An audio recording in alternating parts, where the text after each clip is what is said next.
स्वामी, मैंने तो अब तक यही जाना है कि मनुष्य अपने पास की, अपने अधिकार की किसी भी वस्तु को तब तक नहीं छोड़ता जब तक उसे उससे बेहतर वस्तु ना मिल जाए।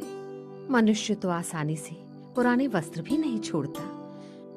फिर आप किस वस्तु के लिए यह संसार छोड़ने को तैयार हो गए? क्या है वो जिसके लिए आचार्य याज्ञवल्क्य जैसे बुद्धिमान सब कुछ छोड़ने के लिए तैयार हो गए? मैत्रेयी, ये संसार समझता है मैंने सबको जीता है। मैंने अपने पुरुषार्थ से दूसरों पर विजय पाई है, पर क्या वह विजय है? यदि पूरी पृथ्वी का साम्राज्य भी मुझे मिल जाए तो क्या मैं विजयी हूं?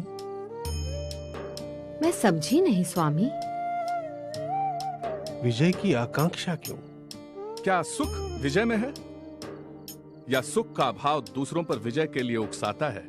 दूसरों पर विजय क्या अंतिम विजय है?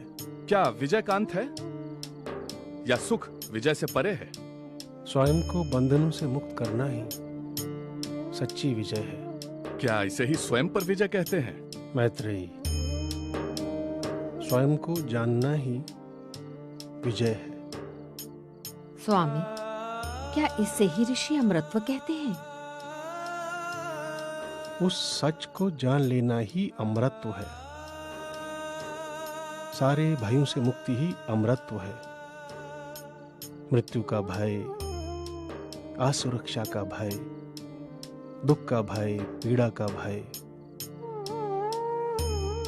जो पास है उसे खोने का भय, जिसका पता नहीं, जो अज्ञात है उसका भय। इस भय के परे ही अमरत्व है। शायद इसी अमृतत्व के लिए योद्धा रणभूमि में प्राण देते हैं और ऋषि गहरे अंधकार से भरे वनों में भटकते हैं। स्वामी, आप बंधनों से मुक्ति और अमृतत्व की उपासना चाहते हैं।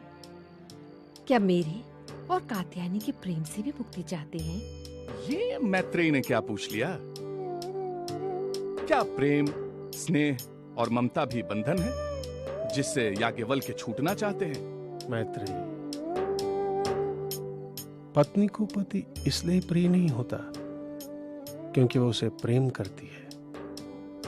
पत्नी को पति इसलिए प्रिय होता है क्योंकि वह स्वयं से प्रेम करती है। पति को पत्नी इसलिए प्रिय नहीं होती है क्योंकि वह पत्नी से प्रेम करता है। पति को पत्नी इसलिए प्रिय होती है क्योंकि वह स्वयं से प्रेम करता है। नवा अरे पत्युः कामाय पतिः प्रियो भवति, आत्मनस्तु कामाय पति प्रियो भवति।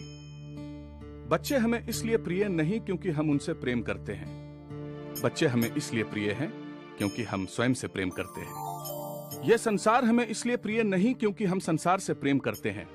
यह संसार हमें इसलिए प्रिय है क्योंकि हम स्वयं से प्रेम करते हैं। धन इसलिए प्रिय नहीं कि तुम धन से प्रेम कर सको। धन इसलिए प्रिय है क्योंकि वो तुम्हें सुख दे सकता है। मैत्रेयी, क्या हम किसी ऐसी वस्तु से या ऐसे व्यक्ति से प्रेम करते हैं जो हमें दुख देता हो?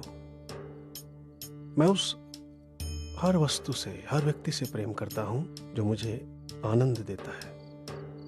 मैं स्वयं से प्रेम करता हूं, इसलिए मैं उसी से प्रेम करता हूं जो मुझे आनंद देता है। क्योंकि मैं स्वयं से प्रेम करता हूं, इसलिए मेरा स्वभाव ही आनंद है। मैत्रेयी, यह आत्मा आनंद स्वरूप है। इसलिए मैत्रेयी, इस आत्मा को, इस आनंद को जानो। ये सारा संसार ही उस स्वयं के लिए है। इसलिए मैं सारे सुख, सारे दुख छोड़े जा रहा हूं। मैं दुख और सुख के परे जा रहा हूं। आत्मार्थे पृथ्वीम त्यजेत। क्या प्रेम की ये पुरानी व्याख्या आज भी सच है?